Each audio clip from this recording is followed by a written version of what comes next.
آگے چلے. حضور جماعت احمدیہ میں ہر صورت سے پہلے جو بسم اللہ الرحمن الرحیم ہے، جماعت احمدیہ میں ہے یہ صرف؟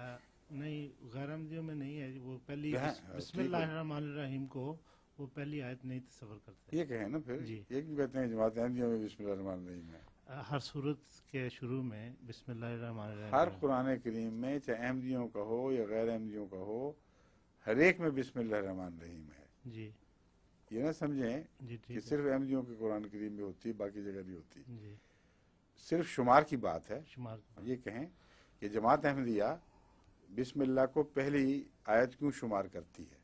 جی حضور، میرا یہ سوال نہیں.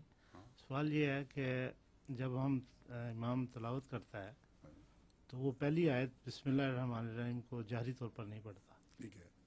تو یہ جو مسئلہ ہے یہ امام عامہ فقہ کے اختلاف کے نتیجے میں پیدا ہوا ہے. جی حضرت امام شافعی اونچی آواز میں پڑھتے تھے، اس لیے تمام عرب جو اکثر شافعی ہیں ان کو آپ دیکھیں گے، علمی شافعی صاحب وغیرہ وہ تو ان کا نام اور شافعی، ویسے وہ شافعی مذہب کی وجہ سے نہیں تھے، تعلق رکھتے تھے، مگر ان سے پوچھیں یہ سب بسم اللہ پڑھتے ہیں وہاں اونچی آواز میں. صرف امام حنیفہ اور بعض اور نے اونچی آواز میں نہیں پڑھا. اس کی وجہ یہ نہیں کہ وہ اس کو شمار نہیں کرتے حصہ، بلکہ اس لیے نہیں پڑھتے کہ وہ کہتے ہیں کہ اس کا جہر کرنا ضروری نہیں، کیونکہ یہ ایسا ایک لازمی حصہ ہے کہ فار گرانٹیڈ ہے. سمجھ گئے ہیں؟ بالکل ٹھیک. اس میرا ذاتی طور پر میں سمجھتا ہوں کہ اگر بسم اللہ پڑھی جائے تو اچھی بات ہے، لیکن چونکہ جماعت کا ایک مسلک چلا آ رہا ہے اس لیے اس میں تبدیلی مناسب نہیں سمجھتا میں، کیونکہ جب دل میں پڑھ لیتے ہو تو ہو جاتا ہے. صرف جہر کا مسئلہ چھوٹا سا میرے نزدیک اس کی اہمیت اس لیے ہے کہ میں سمجھتا ہوں مسئلہ صحیح سمجھا نہیں گیا پرانے زمانے میں. بہت سے ائمہ ایسے ہیں جن کو ہر قسم کی روایات مکمل نہیں پہنچی، بعض پہنچی ہیں اور بعض نہیں پہنچی. عموماً مسلک یہ تھا جو آج بھی جاری ہے، اس مسلک میں کچھ اختلاف بھی ہیں بعض لوگوں کو، لیکن عموماً رائج مسلک یہ تھا کہ اگر قرآن کریم کی تلاوت بیچ میں سے شروع کی جائے تو بسم اللہ نہ پڑھو. سمجھیں؟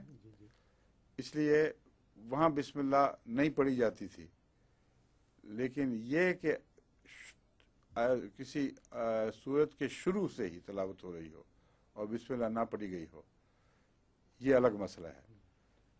تو میں یہ سمجھتا ہوں بعید نہیں، یعنی یہ ایک احتمال صرف بیان کر رہا ہوں کہ بعض لوگوں کو روایت پہنچی ہو کہ ہم نے سنا اور بسم اللہ نہیں پڑھی گئی تھی، تلاوت ہوئی اور بسم اللہ نہیں پڑھی گئی، یا سننے کے علاوہ ایک سنت جاری ہو گئی ہو مسلمانوں کے بعض طبقوں میں، کیونکہ رسول اللہ صلی اللہ علیہ وسلم کو دیکھ کر نتائج اخذ کرنے والے جو ہیں مختلف قسم کے لوگ تھے، جو آئے ہیں نماز میں شامل ہوئے ہیں، کوئی پہلی رکعت میں شامل ہو گیا، کوئی دوسری میں شامل ہو گیا، کوئی پیچھے رہا ہے. تو یہ بعید نہیں کہ ایک شخص آیا ہے، اس نے تلاوت سے پہلے بسم اللہ نہیں سنی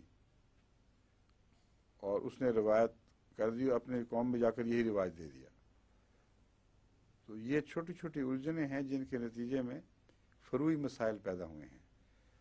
اگر تمام ائمہ کو قطعی طور پر یہ روایت پہنچی ہوتی کہ حضرت صلی اللہ علیہ وسلم ہمیشہ صورتوں کا آغاز کرتے ہوئے بسم اللہ پڑھا کرتے تھے، یا سورہ فاتحہ پڑھتے وقت بسم اللہ اونچی آواز میں پڑھا کرتے تھے، تو یہ مسئلہ ہی نہ کھڑا ہوتا. سمجھیں؟ اس لیے اس میں حصہ سمجھنا یا نہ سمجھنے کی بحث نہیں ہے، وہ الگ مضمون ہے. اس میں صرف یہ بحث ہے کہ بسم اللہ جو ہر صورت سے پہلے رائج ہے اس کو اتنا یقینی سمجھا جائے کہ اس کو اونچا پڑھنے کی ضرورت ہی پیش نہ آئے. یہ ایک دلیل سی بنتی ہے، مگر مجھے پسند نہیں یہ دلیل، میرے نزدیک یہ کچی سی دلیل ہے.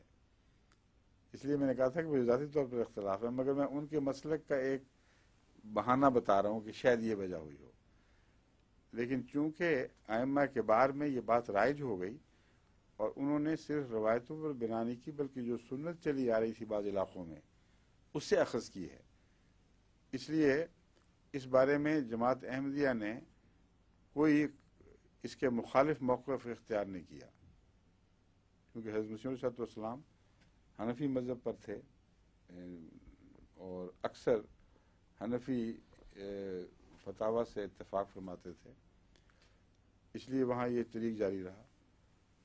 لیکن ایک بات قطعی ہے کہ جب بھی کسی احمدی نے اونچی آواز سے بسم اللہ پڑھی ہے اس کو کسی نے ٹوکا نہیں۔